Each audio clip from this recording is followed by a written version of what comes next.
Today, we continue in our introduction on the books of Solomon. Today, we will do the book of Ecclesiastes.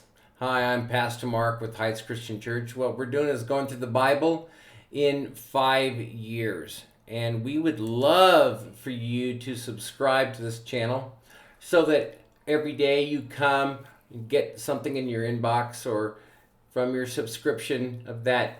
We are doing a little bit of scripture, and then we're talking about how we can be a better Christian or someone to look more like Jesus. And we invite you to come. So this week we're doing something a little different. Only doing 3 messages, and what we are doing is we are dividing those up into the books of Solomon: Proverbs, Ecclesiastes, and the Song of Solomon, or the Song of Songs. And so what we want to talk about today is Ecclesiastes. Remember, I said yesterday that Proverbs Solomon wrote probably somewhere in middle age, and the Song of Solomon probably early on in his youth with his first wife. And then Ecclesiastes is the book that is written probably in the waning years, of the last years of Solomon's life. And he wrote it to encourage the younger generation to not do basically what he did. And so the word Ecclesiastes, we get that the English version is from the Greek, the Septuagint version of the Bible here, which is called Ecclesiastes. And Ecclesiastes is, if you know that the church or the assembly is called the ecclesia, or that's where we get the word church. This is someone who speaks to the church or speaks to the assembly. So, it's known as, the pastor. The Hebrew word is koheleth, and koheleth means someone who addresses an assembly. Same thing for preacher. So Ecclesiastes means the preacher. And Solomon is preaching to the people to talk to him. And so if you look at Ecclesiastes, it could be divided up, outline form, that the very first part, the first 11 verses of Ecclesiastes is kind of a brief introduction, introducing who he is, though he never calls himself Solomon, but it can be attributed to Solomon. And then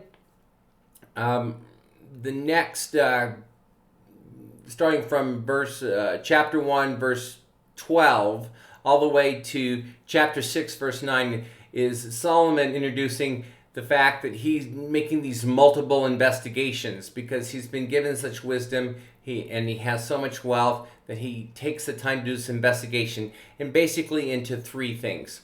1, into pleasure seeking.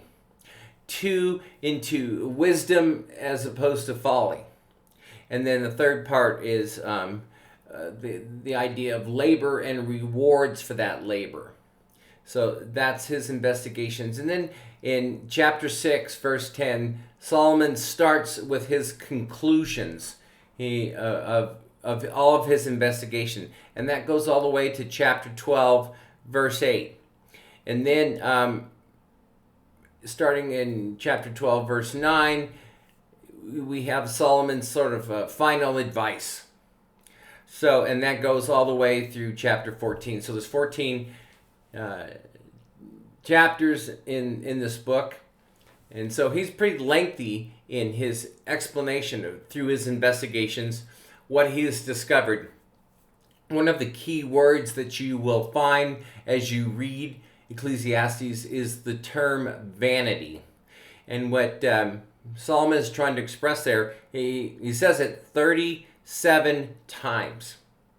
And what he's trying to express it, he's he's expressing the futile attempt of man to be satisfied apart from God. He says it's vanity.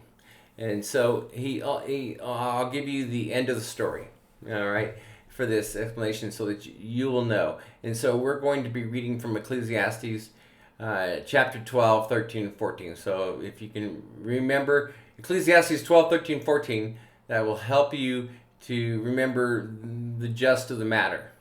And here's what Solomon says: "Now all has been heard. Here is the conclusion of the matter. Fear God, keep his commandments, for this is the duty of all mankind.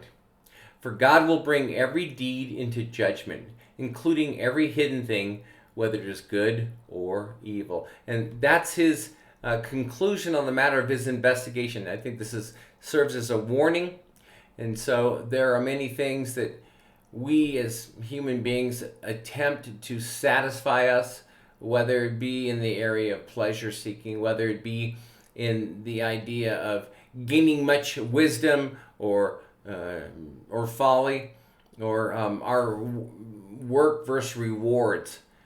Any of those areas, Solomon is telling you that ultimately we need to find our satisfaction in a relationship with God. So that's my good news for you today. I know that we'll be reading Ecclesiastes soon, and hopefully that's a start, a framework that you can look at as you read the wisdom of Solomon. And so we will see you tomorrow.